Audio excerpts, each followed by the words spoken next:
And we're back again with some more crappy work, and check this out. So what you're seeing there is a bent balance wheel. So the other problem with this one as well is that someone's stuffed around with the hairspring. So some of the coils are too close together. Generally, unless they're touching, it's not really a problem, but the problem here is that when you have directional changes, they're going to end up touching together, and that's just no good.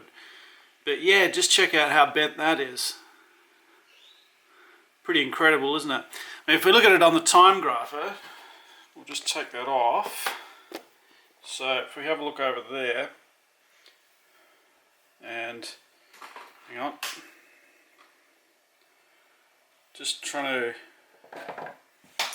get this screen's a bit tricky. So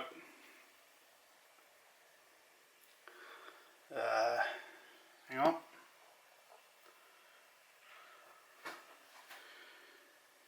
Alright, should be able to see that. So I mean, the beat error is just shocking.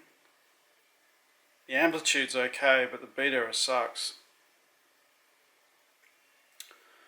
So yeah, just with both of those issues on this one here, and we'll just have another look at it again, and see if we can zoom in a bit more.